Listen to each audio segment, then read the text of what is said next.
The sound of shattering glass cut through the afternoon air as Theodora Garrett stumbled backward from the general store counter, whiskey dripping down the front of her only good dress, while the men inside erupted into cruel laughter. She stood frozen in humiliation, her cheeks burning red as Malcolm Brenner, the wealthiest ranch owner in Moab, Utah, wiped his hands on his expensive coat and sneered down at her with contempt that made her stomach turn.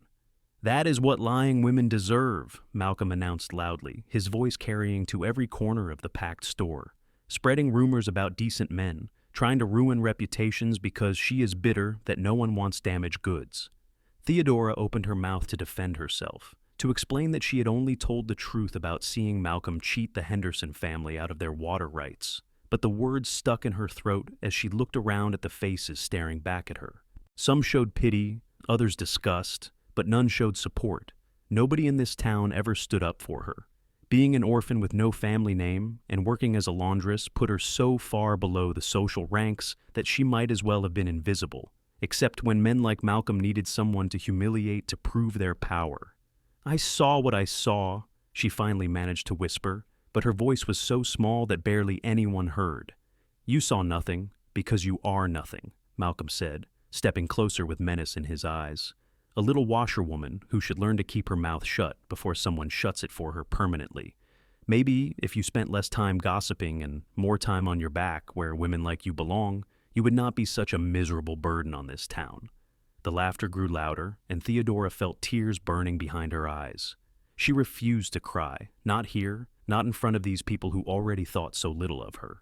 She turned to leave, to escape with whatever dignity she had left, when a voice cut through the noise like a knife. "That is enough." The laughter died instantly. Every head in the store turned toward the doorway, where a tall cowboy stood, with the afternoon sun blazing behind him, creating a silhouette that seemed larger than life. He stepped inside, and Theodora could finally see his face, hard-angled and weathered by sun and wind, with eyes the color of steel that fixed on Malcolm Brenner, with an intensity that made the wealthy rancher take an involuntary step backward. "This does not concern you, stranger," Malcolm said, though his voice had lost some of its confidence. "When a man speaks to a woman that way, it concerns every decent person in earshot," the cowboy replied, moving further into the store. He was lean but solid, with the kind of strength that came from years of hard work rather than excess. His clothes were simple, well-worn denim and leather, with a bandana tied around his neck and a hat that had seen better days. At his hip hung a Colt revolver that looked like it had been used and maintained with care. Theodora found herself unable to look away from him. In 23 years of life, she had never seen anyone step forward on her behalf. Never had anyone thought her worth defending. "The woman is a liar and a troublemaker," Malcolm insisted, but there was uncertainty creeping into his expression now. "She has been spreading false accusations about me." The cowboy's gaze shifted to Theodora for the first time, and she felt the weight of his assessment. His eyes were not cruel or dismissive like she was used to. Instead, they seemed to actually see her, to look past the whiskey-stained dress and her lowly position and recognize her as a human being deserving of respect. "Is that true, miss?" he asked, his voice gentler now. "Are you spreading false accusations?" Theodora swallowed hard, aware that every eye in the store was on her again. This stranger was offering her something precious, something she had never had before, a chance to be heard. She could either shrink back into her usual silence, or she could be brave enough to accept what he was offering. "No, sir," she said, her voice stronger this time. "I saw Mr. Brenner alter documents at the land office 3 nights ago when he thought no one was watching. The Henderson family has water rights to the creek that runs through their property, but Mr. Brenner has been trying to claim it for himself. I only told Mrs. Henderson what I witnessed because it seemed like the right thing to do." "She is lying!" Malcolm exploded, his face flushing dark red. "I have never altered any documents. She is a scorned woman making up stories because I refused her advances last month." "That is not true," Theodora said, her voice shaking now with anger rather than fear. "I would never." "Are you calling me a liar?" Malcolm demanded, taking a threatening step toward her. The cowboy moved faster than Theodora would have thought possible, placing himself directly between her and Malcolm with a fluid grace that spoke of years handling dangerous situations. His hand did not go to his gun, but the threat was implicit in his stance. "I am calling you exactly what you are, the cowboy said quietly, and there was more menace in those soft words than in all of Malcolm's bluster. A coward who gets his kicks from terrorizing women who cannot fight back. A cheat who uses his money and position to crush anyone who might expose his crimes. And a fool if you think I'm going to stand here and let you threaten this woman one more second. The tension in the store was thick enough to cut with a knife. Malcolm's hand twitched toward his own weapon, an expensive piece that Theodora suspected he had never actually fired at anything more challenging than bottles. The cowboy noticed the movement and smiled, a cold expression that did not reach his eyes. "Go ahead," he said softly. "Give me a reason." Malcolm's hand moved away from his gun quickly. He might be arrogant and cruel, but he was not stupid enough to draw on a man who clearly knew his way around violence. Instead, he straightened his coat and attempted to reclaim some of his authority. "You are making a serious mistake, stranger. I have a lot of influence in this town. Cross me, and you will find yourself without work, without shelter, and possibly without your life." "I have faced worse threats from better men," the cowboy replied. "Now, I believe you owe this lady an apology." Malcolm laughed, a sharp bark of disbelief. "I will do no such thing. Apologize to a washerwoman? You must be insane." "Then I challenge you," the cowboy said, and the words fell into the store like stones into still water. "Tomorrow at noon, in the street outside the saloon, you can bring whatever weapons you like. We will settle this matter the old-fashioned way, and when I win, you will apologize to Miss Garrett in front of the whole town and confess to whatever crime she has accused you of." Theodora gasped. This stranger, this man whose name she did not even know, was willing to risk his life for her honor. It was insane. It was reckless. It was the most incredible thing anyone had ever done for her. Malcolm's face cycled through several shades of red and purple. He was trapped, and he knew it. If he refused the challenge, he would look like a coward in front of the whole town. His reputation, the thing he cared about most, would be destroyed. But if he accepted, he would have to face a man who was clearly far more dangerous than he could ever hope to be. "Fine," Malcolm finally spat out. "Tomorrow at noon. But when I kill you, stranger, everyone will know what happens to drifters who stick their noses where they do not belong." He shoved past the cowboy roughly, though the stranger barely moved, and stormed out of the general store. The moment he was gone, the assembled crowd began talking all at once, their voices a confusing mixture of excitement, concern, and speculation. Theodora barely heard any of it. She was staring at the cowboy, trying to understand what had just happened. He turned back to her, and his expression softened again. "Are you all right, miss?" "I do not even know your name," she said, her voice barely above a whisper. "Harrison Tucker," he replied, removing his hat in a gesture of respect. "I am passing through on my way to Colorado, had some business to settle there. Figured I would stop in Moab for a few days to rest my horse and resupply." "Mr. Tucker, you should not have done that. Malcolm Brenner is not a good man. He will try to have you killed before tomorrow's challenge. He will not fight fair."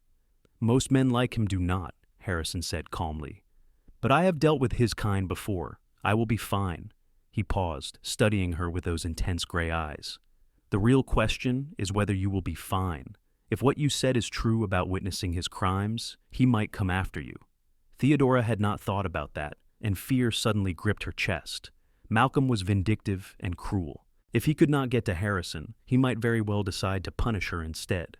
She had no family to protect her, no money to hire guards, and her tiny room at the boarding house had a lock that could be picked by a child. Harrison must have seen the fear in her face because he nodded slowly. "Where are you staying?" "Mrs. Patterson's boarding house on the east side of town," she admitted. "But I cannot afford to go anywhere else, and even if I could, running would just make me look guilty." "You are not going anywhere," Harrison said firmly. "But you are not staying alone either. I will get a room at the boarding house tonight as well, something close to yours. If Brenner or any of his men come around, they will have to go through me first." "Why are you doing this?" Theodora asked, genuinely confused. "You do not know me. This is not your fight." Harrison was quiet for a moment, and something complicated passed over his face, some old pain that he quickly pushed away. "Let us just say, I know what it is like to have no one stand up for you when you need it most. I swore a long time ago that if I ever had the chance to be the person I needed back then, I would take it, so that is what I am doing." His words struck something deep in Theodora's heart.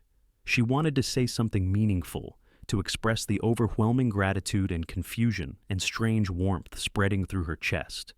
But all that came out was, "Thank you." "You are welcome, Miss Garrett. Now, let me walk you back to the boarding house. I need to have a word with Mrs. Patterson anyway." They left the general store together, stepping out into the bright May sunshine of 1885. Moab was a small town carved out of the red rock desert of eastern Utah, surrounded by dramatic canyonlands and the distant blue peaks of the La Salle Mountains. It had started as a trading post and had grown slowly over the years, attracting ranchers, miners, and the occasional outlaw. The streets were dusty and wide, lined with wooden buildings that looked like they might blow away in a strong wind. As they walked, Theodora was acutely aware of the stares following them. News traveled fast in a town this size, and she knew that by evening, everyone in Moab would be talking about the stranger who had challenged Malcolm Brenner to a fight over the washerwoman's honor. Some would call Harrison a fool, others would admire his courage, but all would agree that tomorrow's confrontation would be the most exciting thing to happen in months. "How long have you lived here?" Harrison asked as they walked, apparently unbothered by the attention. "All my life," Theodora replied. "My parents died when I was 6 years old, cholera outbreak. The town took me in, which was charitable, but I have been working to earn my keep ever since. Started in the kitchens, moved to laundry work when I was 12. It is not glamorous, but it keeps a roof over my head and food in my belly." "Must be lonely," Harrison observed. Theodora glanced at him in surprise. Most people never thought about whether she was lonely or not. "Sometimes," she admitted. "But I have learned to keep to myself. It is safer that way." "Safer how?" "People cannot hurt you if you do not let them get close," she said, the words coming out more bitter than she intended. "I learned that lesson early. In a town like this, when you have no family and no money, you are just one step away from being completely discarded.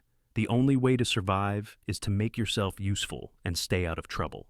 "Sounds like you did not manage that last part," Harrison said, but there was a hint of amusement in his voice. Despite everything, Theodora found herself smiling slightly. "No, I suppose I did not. I should have kept my mouth shut about what I saw. That is what everyone expected. But the Hendersons are good people.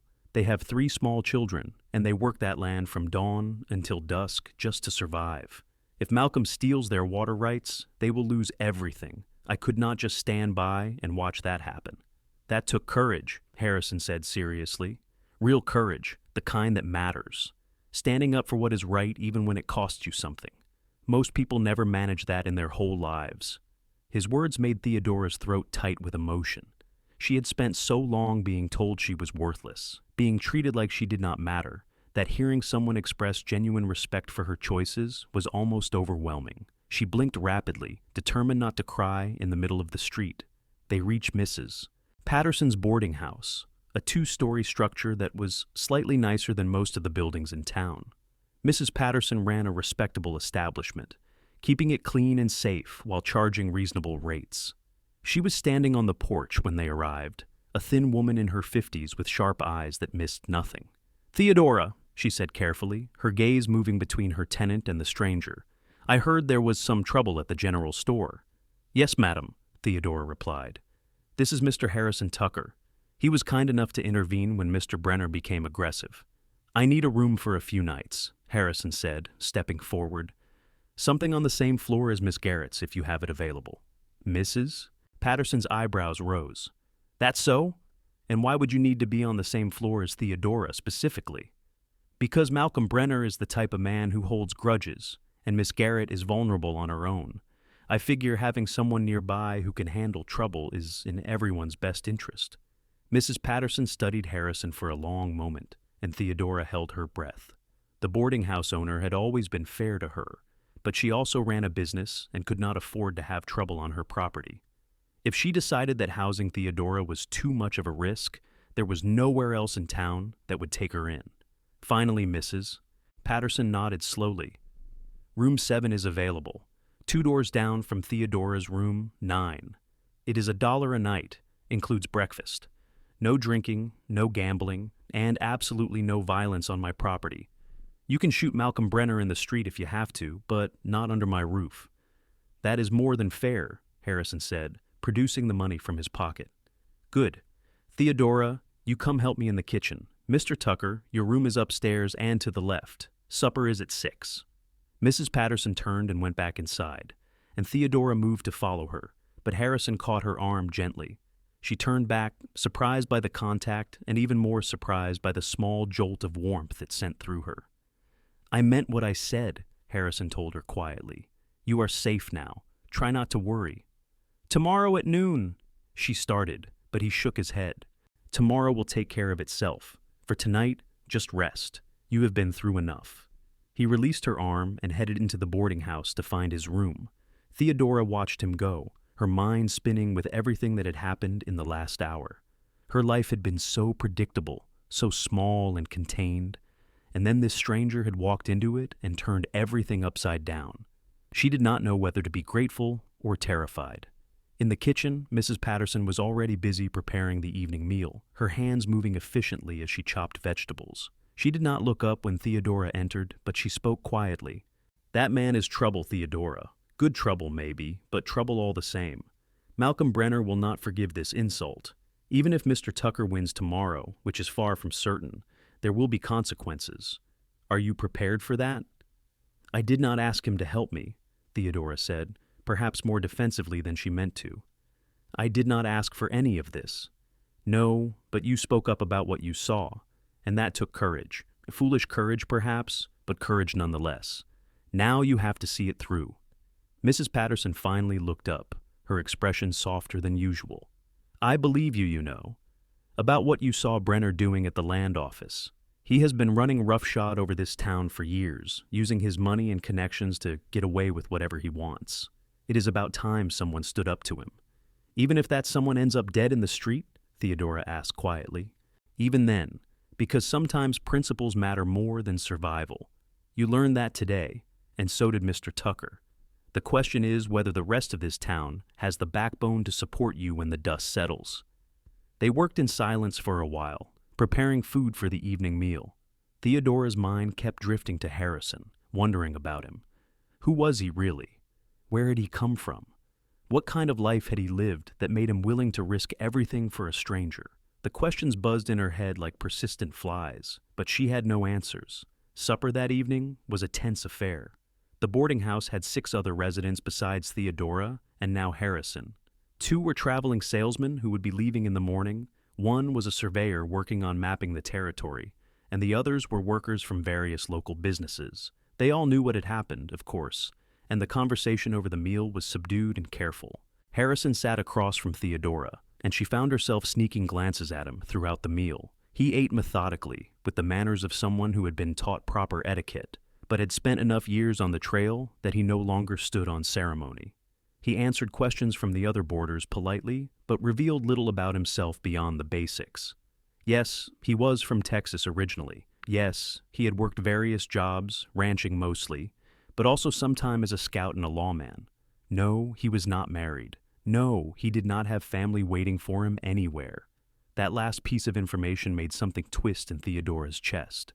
He was alone, just like her. 2 people with no ties, no one depending on them or caring what happened to them. Except now, their fates were tangled together in a way that neither had planned. After supper, Harrison caught her eye and gestured toward the porch. She followed him outside, where the evening was cooling down and the sky was beginning to turn those brilliant shades of orange and red that made the desert landscape look like it was on fire. Walk with me? He asked. Theodora hesitated. Being seen walking with Harrison would fuel even more gossip. But then again, the gossip was already running wild. What did a little more matter? She nodded and fell into step beside him as they made their way down the street. Moab was quieter in the evening, most people having retreated to their homes for supper and rest. The few who were out watched Harrison and Theodora pass with undisguised curiosity. She kept her head up, refusing to show how uncomfortable the attention made her. Tell me about Malcolm Brenner, Harrison said after a few minutes of walking. How long has he been causing trouble? Ever since I can remember, Theodora replied. His father owned the largest ranch in the area, and when he died about 5 years ago, Malcolm inherited everything. He has been trying to expand ever since, buying up land and water rights however he can. Sometimes legally, often not. No one stands up to him because he has the money to ruin anyone who tries. Except you. I did not think about it that way. I just saw something wrong and tried to make it right. That probably sounds naive. It sounds honest, Harrison corrected. There is nothing naive about trying to do the right thing. It is just rare enough that people do not know how to react when they see it. They had reached the edge of town, where the buildings gave way to open desert. The landscape stretched out before them, all red rock and scrub brush and endless sky. In the distance, the Colorado River wound its way through canyon lands that looked like they had been carved by the hands of giants. It is beautiful, Harrison said quietly. Harsh, but beautiful. It can kill you if you are not careful, Theodora said. The desert does not forgive mistakes, but yes, it is beautiful. I used to dream about leaving, about seeing other places, but I never had the money or the means. So I just stayed here and tried to make the best of it. Do you still dream about leaving? The question caught her off guard. Did she? She had pushed those dreams down so deep and for so long that she barely remembered them anymore. But standing here in the cooling evening air, with this stranger who had risked everything for her, she felt those old dreams stirring again. Sometimes, she admitted, but dreams do not pay bills or put food on the table. I learned to be practical. Harrison turned to face her fully, and in the fading light, his eyes looked even more intense. What if you did not have to choose between dreams and practicality? What if you could have both?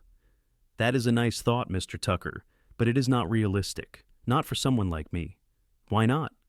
Because I am a washerwoman with no family, no education beyond basic reading and writing, and no money. The world does not offer many opportunities to people in my position. The world offers opportunities to people brave enough to take them, Harrison said, and you are braver than you give yourself credit for. Theodora did not know what to say to that. She was saved from having to respond by the sound of horses approaching. They both turned to see 3 riders coming down the street, and even in the dimming light, Theodora recognized Malcolm Brenner's distinctive black stallion. Get behind me, Harrison said quietly, his hand moving to rest on his gun. But Theodora did not move. She had spent too many years being invisible, and she was tired of hiding. Instead, she stood beside Harrison as Malcolm and his 2 ranch hands rode up and stopped a few yards away. Enjoying your last evening, Tucker? Malcolm called out, his voice full of false cheerfulness. I hope you have your affairs in order. It would be a shame to leave loose ends. I appreciate your concern, Harrison replied dryly. But I am feeling pretty good about tomorrow. You should not be. I am an excellent shot, and I have killed men before. You are just some drifter who got in over his head, trying to impress a woman who is not worth the effort. That is where you are wrong, Harrison said, and his voice had gone hard again. Miss Garrett is worth considerably more effort than stopping you. She is worth 10 of you, maybe 20, and tomorrow I am going to prove it in front of this whole town. Malcolm's face darkened with rage. We will see about that. And when you are dead, I am going to make sure everyone knows that this is what happens when you side with liars and troublemakers. If I am dead, you can say whatever you want, Harrison agreed. But I do not plan on dying tomorrow. I do plan on making you apologize and confess your crimes. And I do plan on making sure the Hendersons get what is rightfully theirs. So, you might want to spend tonight figuring out how you are going to live with that. Malcolm jerked his horse's reins violently, making the animal rear. You are a fool, Tucker, but you will learn your lesson tomorrow. He looked at Theodora with such hatred that she felt cold despite the warm evening. And you will learn yours soon after. He spurred his horse and rode off with his men following, leaving dust swirling in the air behind them. Theodora realized she was shaking, and Harrison noticed immediately. Come on, he said gently. Let us get you back to the boarding house. They walked back in silence, but this time Harrison stayed close enough that their shoulders occasionally brushed. The contact was oddly comforting, a reminder that she was not facing this alone. When they reached the boarding house, Harrison walked her all the way to her door on the 2nd floor. Lock this behind you, he instructed. And if you hear anything unusual during the night, anything at all, you bang on my door. I am a light sleeper. I will hear you. Mr. Tucker, Harrison, I just want you to know how much this means to me. No one has ever done anything like this for me before. Whatever happens tomorrow, I will never forget that you stood up for me when no one else would. Harrison was quiet for a moment, and then he did something unexpected. He reached out and took her hand, holding it gently between both of his. His hands were rough and calloused, the hands of a working man, but his touch was careful. "I am glad I was there today," he said quietly. "And I am glad I met you, Theodora Garrett. You are a remarkable woman, whether you know it or not. Tomorrow, I am going to make sure everyone else knows it too." He released her hand and stepped back, tipping his hat. "Sleep well. I will see you in the morning." Theodora went into her room and locked the door as instructed, then leaned against it for a long moment, her heart pounding. She looked down at her hand, the one he had held, and felt that warmth spreading through her again. It was a dangerous warmth, she knew. It was the warmth of hope, and hope was a luxury she could not afford. But as she prepared for bed and lay down in the darkness, listening to the sounds of the boarding house settling around her, she could not help but hope anyway. Hope that Harrison would survive tomorrow. Hope that Malcolm would be brought to justice.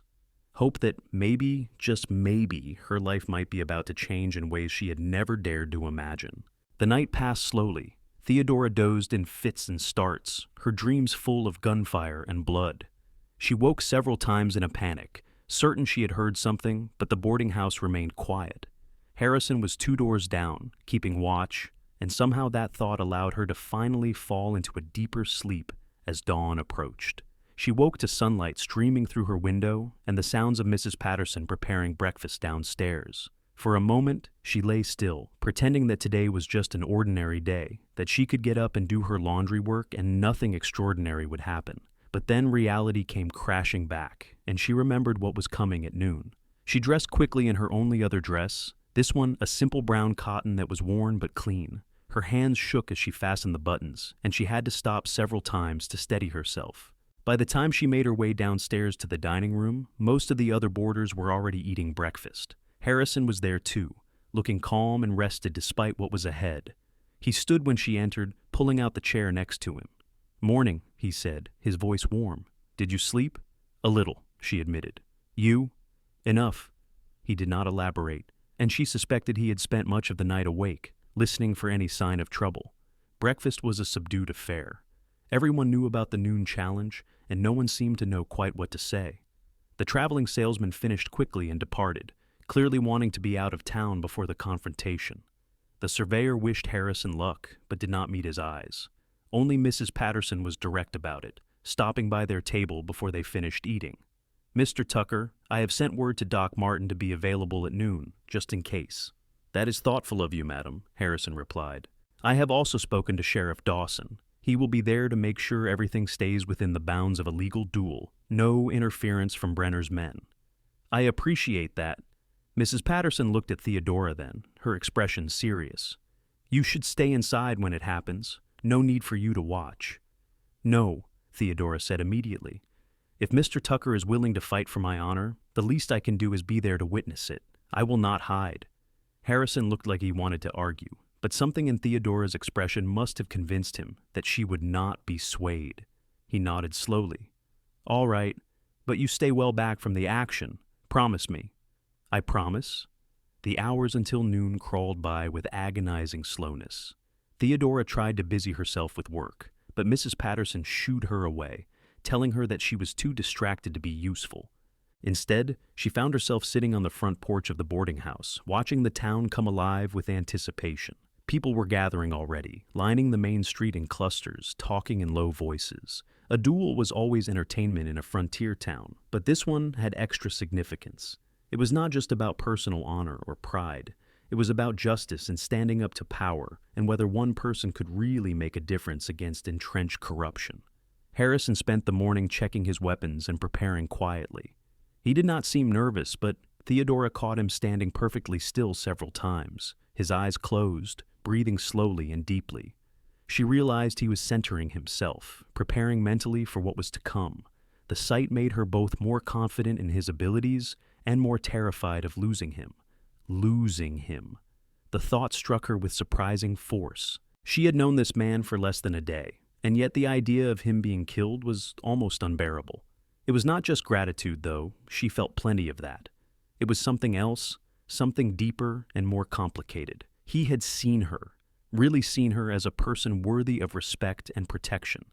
In doing so, He had awakened something in her that she had thought was long dead. At 11:30, Harrison came out to the porch dressed in the same clothes as yesterday. His gun belt was buckled low on his hips, the revolver resting easy in its holster. He had shaved and cleaned up, and Theodora realized with a start that he was quite handsome. Not in the polished, artificial way that some men cultivated, but in a rugged, honest way that spoke of character and integrity. "It is time," he said quietly. Theodora stood, her legs feeling shaky. "Are you afraid?" Harrison considered the question seriously. "Afraid of dying? A little, always, but more afraid of not doing the right thing. That fear is stronger, so it wins." They walked together toward the main street where the challenge would take place. The crowd had grown significantly. It seemed like half the town had turned out to watch. Theodora saw faces she recognized, people she had done laundry for, people she had passed on the street 1,000 times without them acknowledging her existence. Now they all looked at her, their expressions ranging from curiosity to judgment to something that might have been respect. Sheriff Dawson was already in position in the middle of the street, a heavy-set man in his 40s with a badge pinned to his vest. He was not a particularly effective lawman, too much in Malcolm Brenner's pocket to do his job properly, but he at least understood the formalities of a duel. Malcolm was there too, standing with his 2 ranch hands and looking far more confident than he should have. He wore an expensive vest and had his gun prominently displayed. When he saw Harrison approaching, he smiled coldly. "I was starting to think you might have run off, Tucker." "I do not run," Harrison replied simply. "No, I suppose you do not. You are the type to stand and die instead. How noble." Malcolm's gaze shifted to Theodora, and his smile grew nastier. "Come to watch your champion fall? That is cold-hearted of you." "I came to watch justice be done," Theodora said, surprised by the steadiness of her own voice. "Justice?" Malcolm laughed. "There is no justice here, just a fool about to learn a hard lesson." Sheriff Dawson stepped forward, raising his hands for quiet. The crowd fell silent, everyone pressing closer to see and hear what was about to happen. "Gentlemen, you have both agreed to settle your dispute through formal duel. The rules are simple. You will stand back to back, I will count 10 paces, and then you may turn and fire. 1 shot each to start. If both of you miss or neither is incapacitated, you may fire again. This continues until one of you yields, is unable to continue, or is dead. Are the terms clear?" "Clear," Malcolm said. "Clear," Harrison agreed. "Does anyone wish to stop this challenge or speak on behalf of either party?" Silence. Theodora looked around desperately, hoping someone, anyone might step forward to object, to find another solution. But the crowd just watched with hungry eyes, eager for the violence and drama. She felt sick. "Very well, take your positions." Harrison handed Theodora his hat, an oddly intimate gesture that made her throat tight. "Hold on to this for me." "Please be careful," she whispered. He smiled, just a little. "I always am." Then he walked to where the sheriff was indicating, standing back to back with Malcolm Brenner in the middle of the dusty street. Theodora moved to the side, clutching Harrison's hat to her chest like a talisman. Her heart was pounding so hard she thought it might burst out of her chest. She wanted to close her eyes, to look away, but she had promised she would witness this. She owed him that much. "1," Sheriff Dawson called out, and the 2 men began walking in opposite directions. "2!" Malcolm's shoulders were tight with tension, his hand hovering near his gun already. "3!" Harrison walked with that same fluid grace he had shown in the general store, each step deliberate and controlled. 4! The crowd was absolutely silent now, everyone holding their breath. 5! Theodora realized she was praying, words tumbling through her mind without conscious thought, bargaining with a God she was not sure she believed in anymore. 6! Please let him live. Please let him be all right. Please. 7! Malcolm was turning already before the count was finished, his hand going for his gun. 8! He is cheating! Someone in the crowd yelled, but it was too late. 9! Malcolm's gun was coming up, the barrel swinging toward Harrison's back. 10! Harrison spun, faster than seemed possible, dropping into a crouch as Malcolm fired. The shot went high, missing by inches. Harrison's own gun was out now, steady in his hand. He did not fire immediately, giving Malcolm a chance to lower his weapon, to yield.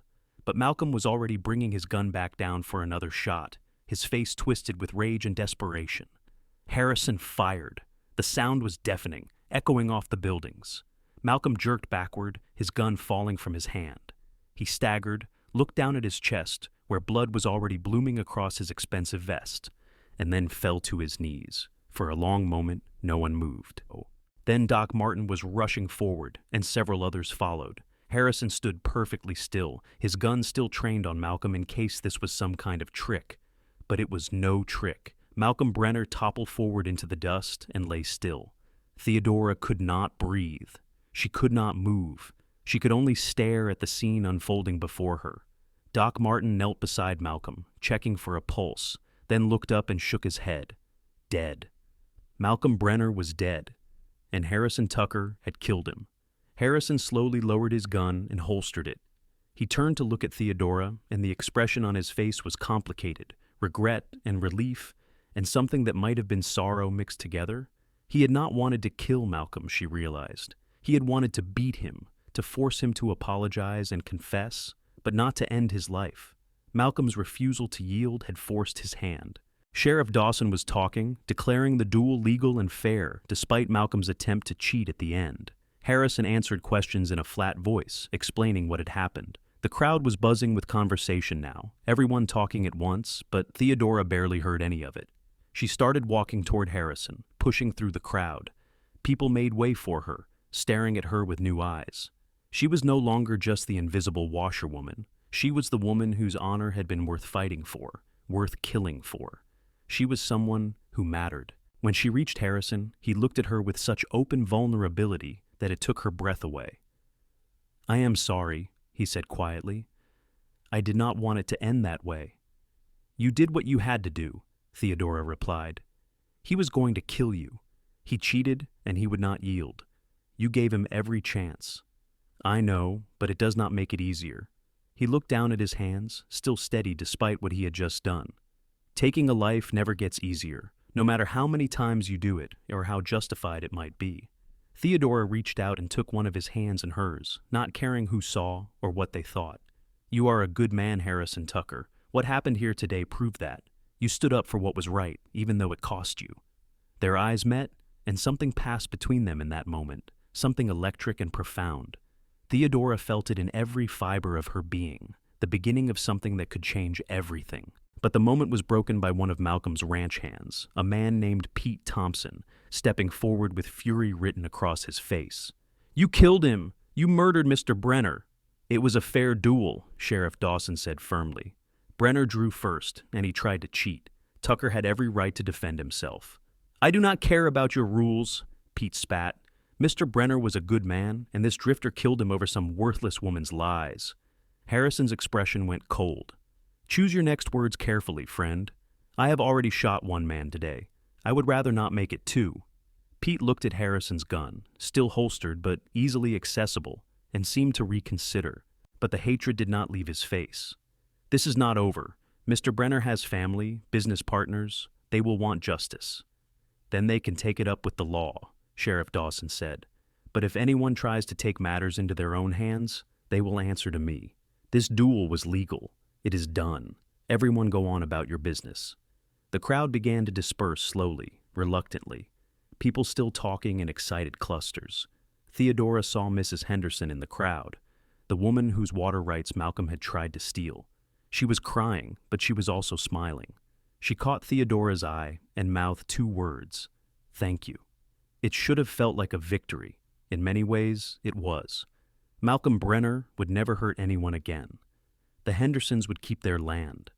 Theodora's word had been vindicated, but looking at Harrison's troubled face, she knew that victories often came with heavy costs.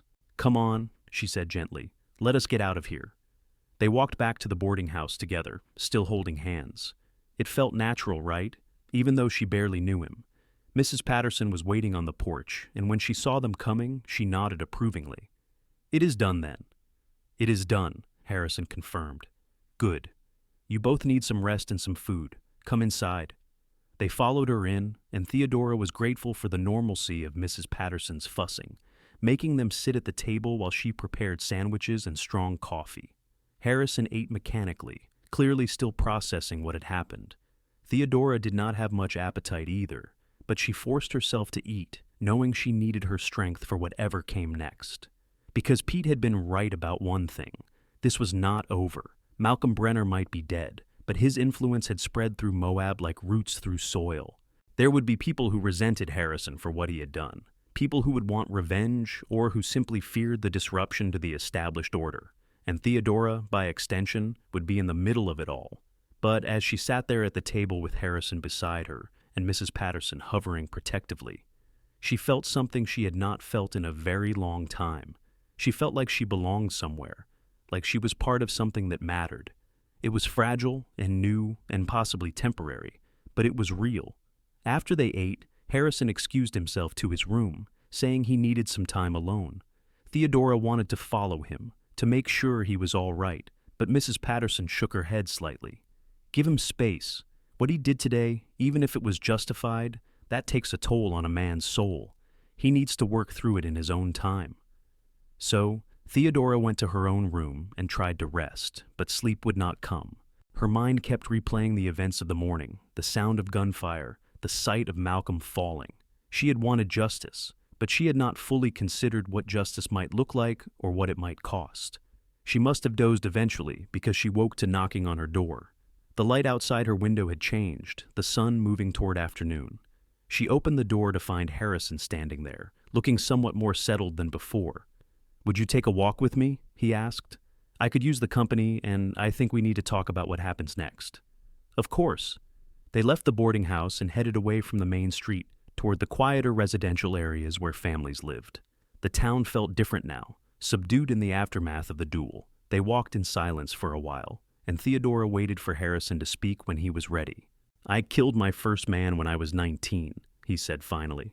"He was a cattle rustler who drew on me when I caught him red-handed. I was working as a ranch hand in Texas, and my boss told me I had done good work, that I had protected the herd. But all I could think about was that he had a face and hands and probably people who cared about him, and now he was dead because of me." "But he would have killed you if you had not defended yourself," Theodora said. "I know, and I know Malcolm would have killed me today too.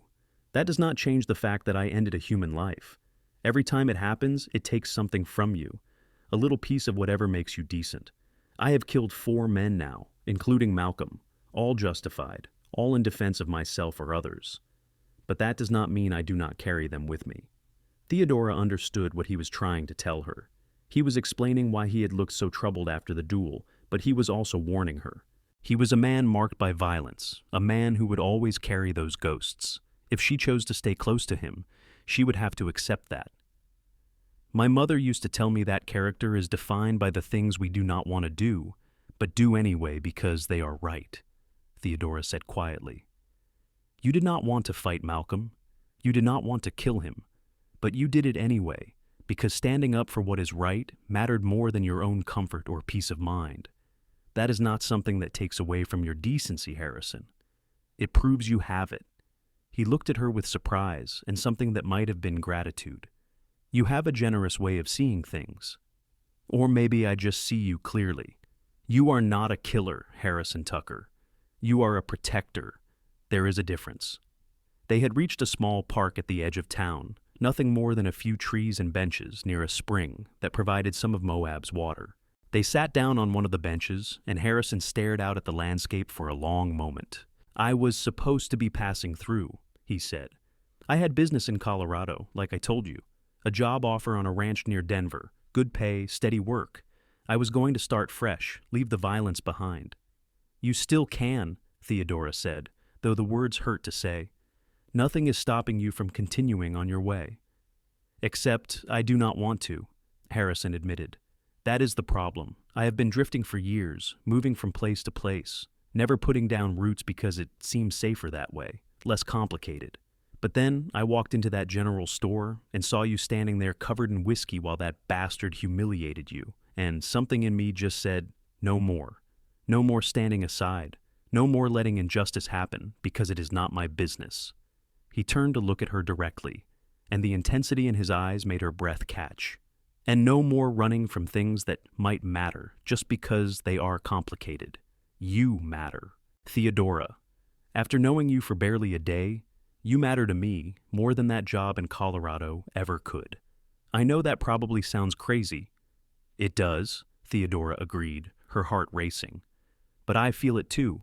Something has changed, and I do not know if it is smart or sensible, but I do not want you to leave. Then I will not, Harrison said simply. I will stay in Moab, at least for a while. I can find work. The territory always needs capable hands, and I have plenty of experience. I want to see where this goes, what might happen between us if we give it a chance. Theodora knew she should be cautious. She knew that falling for someone so quickly was dangerous, especially someone with a violent past and an uncertain future. But she was so tired of being careful, of protecting herself by never allowing herself to want anything. For once in her life, she wanted to be reckless. She wanted to reach for something that might actually make her happy. I would like that, she said softly. I would like that very much. Harrison smiled then, a real smile that transformed his whole face. He reached out and tucked a strand of hair behind her ear, his touch gentle and careful. We will take it slow. Get to know each other properly. Court the right way if you are amenable to being courted. I have never been courted before, Theodora admitted. I do not know what that entails. Neither have I, really. I guess we will figure it out together. They sat there in the shade of the trees, not touching beyond that brief contact, but closer than they had been before. It felt like standing on the edge of something vast and unknown, terrifying and thrilling in equal measure. Theodora let herself feel the fear and the excitement both, embracing them instead of pushing them away. The rest of that afternoon passed in a gentle haze. They walked and talked, sharing stories about their lives. Harrison told her about growing up in Texas, about losing his parents to a tornado when he was 16, about the years he had spent drifting and searching for a place to belong. Theodora told him about her childhood in Moab, about the loneliness and the constant struggle to prove her worth, about the small kindnesses that had sustained her through the hard years. By the time they returned to the boarding house for supper, Theodora felt like she understood him better, and more importantly, felt like he understood her. It was a rare and precious thing, being truly seen by another person. She had not realized how much she had been craving it until now. Over the next several days, life in Moab began to settle into a new pattern.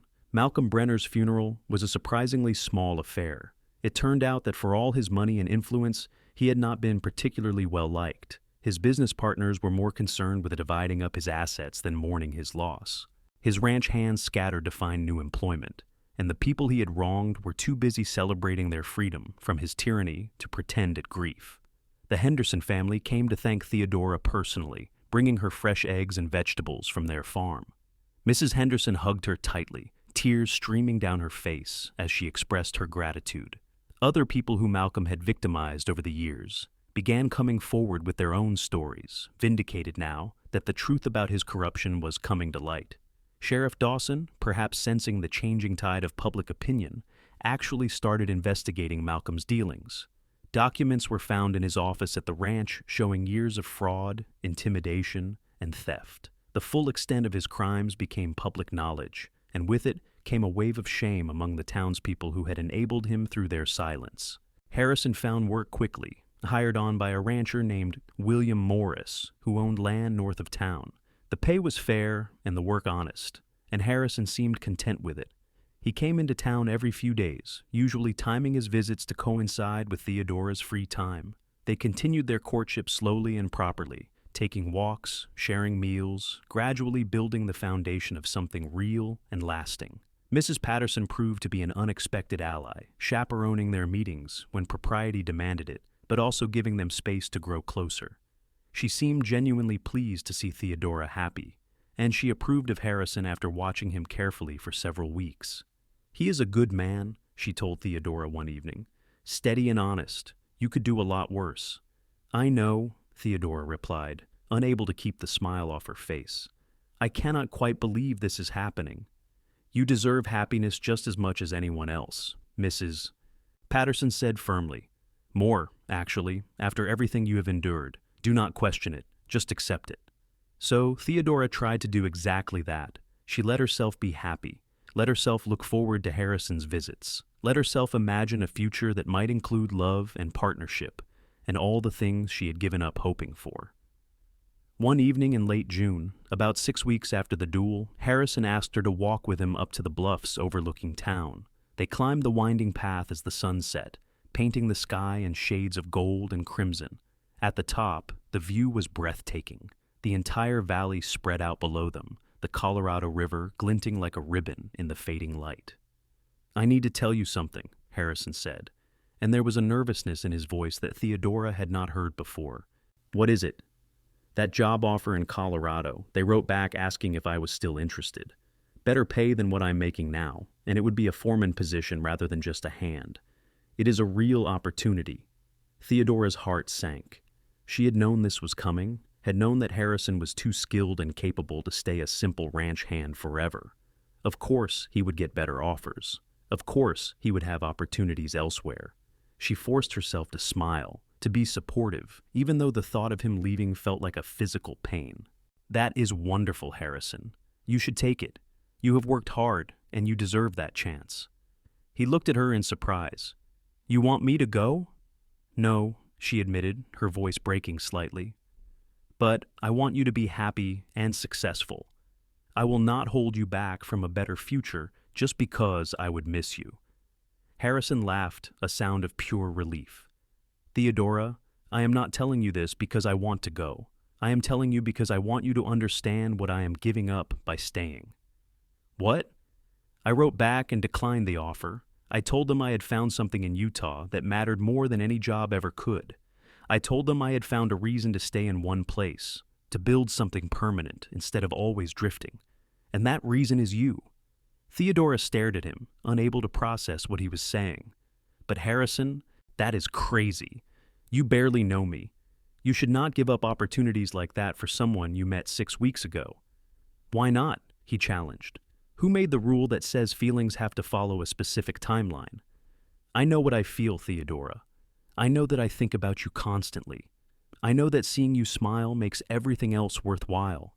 I know that the thought of leaving you behind and wondering what if for the rest of my life is unbearable. That is enough for me." "It is enough for me, too," Theodora whispered. "I love you, Harrison Tucker. I think I have loved you since the moment you stepped into that store and stood up for me. I know it is fast and probably foolish, but I cannot help it." "It is not foolish," Harrison said, closing the distance between them. "It is the smartest thing either of us has ever done." He cupped her face in his hands, his thumbs brushing gently across her cheekbones. Then he kissed her, soft and sweet and full of promise. Theodora melted into him, her hands gripping his shirt to steady herself. The kiss deepened, becoming more passionate, and she felt like she was falling and flying all at once. When they finally broke apart, both breathing hard, Harrison rested his forehead against hers. "Marry me," he said. "I know we should probably wait longer, observe all the proper protocols, but I do not want to wait. I want to build a life with you, Theodora. I want to wake up next to you every morning and fall asleep beside you every night. I want to face whatever comes next together. Say yes." Theodora should have been cautious. She should have insisted on a long engagement, on time to be absolutely certain, but she was done with caution. She was done with protecting herself from happiness just because it might not last. She wanted to be brave enough to reach for what she wanted, and what she wanted was Harrison Tucker. "Yes," she said. "Yes, I will marry you." Harrison kissed her again, and this time it was celebratory, joyful, the kiss of two people who had found exactly what they needed in each other. When they finally pulled apart, they were both laughing, giddy with the sudden shift in their future. They were married 3 weeks later, in a simple ceremony at the small church in Moab. Mrs. Patterson stood as Theodora's witness, and William Morris stood for Harrison. The Hendersons came, bringing their children, and several other families that Theodora had helped over the years showed up to offer their support. Even Sheriff Dawson attended, seeming genuinely pleased by the union. Theodora wore a new dress that Mrs. Patterson had helped her make, simple blue cotton with lace at the collar. Harrison wore his cleanest shirt and had gotten a haircut for the occasion. When they spoke their vows, Theodora's voice was strong and clear, no longer the hesitant whisper of a woman who did not believe she deserved happiness. She was claiming her joy openly, and it felt revolutionary. The wedding celebration afterward was held at the boarding house, Mrs. Patterson having insisted on hosting. It was not fancy, but it was warm and genuine, full of people who had come to respect both Theodora and Harrison for standing up to corruption and injustice. The food was simple but plentiful, and there was music and dancing that lasted into the evening. As Theodora danced with her new husband, his arms strong and steady around her, she felt a completeness she had never experienced before. She was no longer alone, she was no longer invisible. She was someone's wife, someone's chosen partner, and that meant everything. Harrison had rented a small house on the outskirts of town, nothing fancy but clean and sturdy with 2 rooms and a decent stove. It was theirs, the first place Theodora had ever lived that truly belonged to her. She spent their first days as a married couple making it a home, hanging curtains she had sewn, and arranging the simple furniture Harrison had purchased. The nights were a revelation. Theodora had no experience with physical intimacy, but Harrison was patient and gentle, teaching her slowly and carefully. He made her feel cherished and desired, and the vulnerability of being so close to another person was both terrifying and beautiful. They learned each other's bodies with the same careful attention they had given to learning each other's hearts. "I love you," Harrison would whisper in the darkness, and Theodora would say it back, still marveling that she was allowed to love someone and be loved in return. The weeks turned into months, and their life together developed a comfortable rhythm. Harrison worked hard at the Morris Ranch, proving himself valuable enough that William began talking about making him a partner in the operation. Theodora continued her laundry work, but now she also helped some of the town's families with sewing and mending, building a small but steady business. They were happy, genuinely happy, in a way that felt almost miraculous after their difficult pasts. They had quiet evenings at home, talking and reading together. They had Sunday dinners with Mrs. Patterson and occasional visits from the Hendersons. They became part of the community in a way that Theodora had never been before, respected and accepted. In the fall, Theodora realized she was pregnant. The discovery was both thrilling and frightening, bringing with it a flood of emotions she had not anticipated. Harrison was overjoyed, immediately becoming protective and attentive to the point where Theodora had to remind him that pregnancy was not an illness. "I cannot help it," he said, his hand resting gently on her still flat stomach. "This is our child, Theodora. A piece of you and me together. I want to make sure everything is perfect." "Nothing is ever perfect," Theodora replied, covering his hand with hers. "But it will be ours, and that is more than enough." The pregnancy progressed smoothly through the winter. Theodora continued working as long as she could, and Harrison built a cradle in their small workshop, spending his evenings sanding and finishing the wood until it was smooth as silk. They talked about names, about hopes and dreams for their child, about the kind of parents they wanted to be. "I want our children to always know they are loved," Theodora said one evening as they sat by the fire. "I want them to feel safe and valued, no matter what. I never want them to feel invisible the way I did." "They will not," Harrison promised. "We will make sure of it. Every single day they will know they matter." Their son was born on a bright April morning in 1886, exactly 1 year after Theodora and Harrison had first met. The labor was long and difficult, but Mrs. Patterson and Doc Martin were both there to help, and when Theodora finally held her baby in her arms, every moment of pain was forgotten. "He is perfect," Harrison said, his voice thick with emotion as he looked down at his son. The baby had a shock of dark hair and tiny fists that waved in the air as he cried lustily. Absolutely perfect. They named him Henry, and he became the center of their world. Theodora discovered depths of love she had not known were possible, watching this tiny person grow and change every day. Harrison was a devoted father, coming home from work eager to hold his son, talking to him in soft voices about everything and nothing. Life was not without challenges. Money was sometimes tight, and there were hard days when nothing seemed to go right. Henry was colicky as an infant, crying for hours while Theodora and Harrison took turns walking him and trying desperately to soothe him. But they faced every challenge together, supporting each other through the difficult moments and celebrating the victories, no matter how small. When Henry was 2 years old, William Morris made good on his earlier hints and offered Harrison a partnership in the ranch. It was not a large share, but it was enough to provide real financial security and a stake in something permanent. Harrison accepted immediately, and Theodora cried happy tears when he told her the news. "We are really going to be all right," she said wonderingly. "This is real.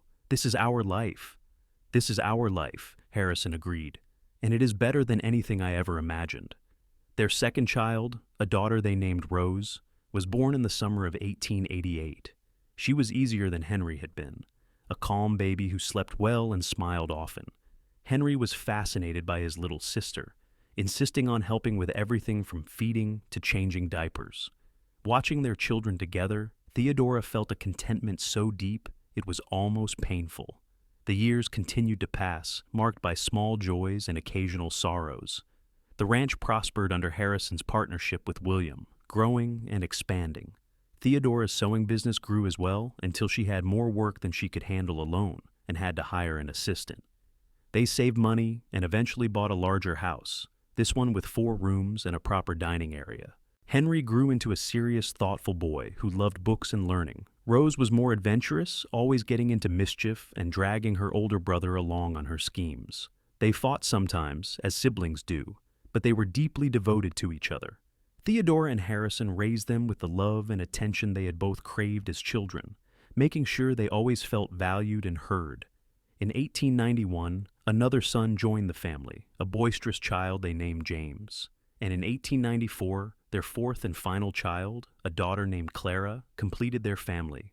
The house was loud and chaotic and full of love, everything Theodora had never dared to hope for.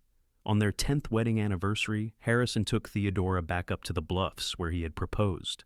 The children were with Mrs. Patterson, who still took great pleasure in doting on them. The sun was setting in the same glorious colors it had been that first evening, and Theodora stood beside her husband, looking out over the valley that had become their home. "Do you ever regret it?" Harrison asked quietly. "Staying here, building this life with me, instead of looking for something else?" Theodora turned to look at him. This man who had changed everything for her, who had shown her that she was worth standing up for. There was silver in his hair now, and lines around his eyes, marks of the years they had lived together. She reached up and touched his face gently. "Never, not for a single moment. You gave me everything I never knew I needed, a home, a family, a place to belong. You saw me when I was invisible to everyone else. You stood up for my honor when no one ever had before. How could I possibly regret any of it?" "I am glad," Harrison said, pulling her close, "because you gave me the same things, purpose, love, a reason to stay instead of drift. You made me believe I could be more than my worst moments. You made me want to be better." They kissed as the sun sank below the horizon. Two people who had found each other against all odds and built something beautiful from the wreckage of their pasts. The town of Moab spread out below them, changed in many ways from the place it had been 10 years earlier. Malcolm Brenner's corruption had been a wake-up call, forcing people to examine their own complicity in injustice. The community was stronger now, more willing to stand up for what was right. And at the center of that change, whether they realized it or not, were Theodora and Harrison Tucker. Their story had become legend in the town, told and retold until it took on mythic qualities. The washerwoman who had dared to speak truth to power, the cowboy who had challenged a wealthy man to defend her honor, the love that had grown from that single act of courage. But for Theodora and Harrison, it was not a legend. It was simply their life, messy and beautiful and real. They had their struggles and their joys, their failures and their triumphs, just like anyone else. What made them special was not that everything had been easy, but that they had chosen to face it all together. As the years continued to pass, they watched their children grow into adults. Henry became a teacher, his love of learning translating into a passion for education. Rose married a rancher and started a family of her own, giving Theodora and Harrison their first grandchildren. James followed in his father's footsteps, working the ranch and eventually taking over Harrison's partnership when Harrison decided to retire. Clara became a nurse, dedicated to helping others in the way that so many had helped her family. Theodora and Harrison grew old together, their bodies slowing down, but their love remaining constant. They spent their later years quietly, surrounded by children and grandchildren, watching the family they had created flourish and spread. On warm evenings, they would sit on the porch of their house and hold hands, talking about the past and the future, grateful for every day they had together. When Harrison died peacefully in his sleep at the age of 72, Theodora mourned him deeply but did not despair. They had been given 47 years together, which was more than either of them had ever expected. She had loved and been loved, had built a family and a legacy, had mattered to someone in a profound and lasting way. That was everything. She lived 3 more years after Harrison passed, spending her time with her children and grandchildren, making sure they all knew the story of how she and Harrison had met. She wanted them to understand that standing up for what was right mattered, that one person could make a difference, that love could grow from the smallest acts of courage. When Theodora died in the spring of 1933, at the age of 71, surrounded by family, her last thoughts were of that day in the general store so many years ago. The day a cowboy had walked into her life and changed everything. The day she had learned that she was worth defending, worth loving, worth remembering. They buried her next to Harrison in the cemetery on the hill overlooking Moab, their graves marked with simple stones bearing their names and the dates of their lives. But their real legacy was not in stone. It was in the children and grandchildren who carried forward their values of courage and integrity. It was in the community they had helped shape through their example. It was in the story that was still told decades later, about honor and love and standing up for what was right. In the end, Theodora Garrett Tucker had been anything but invisible. She had been a wife, a mother, a grandmother, a friend, and a symbol of what one person could achieve by refusing to stay silent in the face of injustice. And Harrison Tucker had been her partner in all of it, the cowboy who had challenged a man who slandered her, and in doing so had won not just a duel, but a lifetime of love. Their story became part of Moab's history, woven into the fabric of the town itself.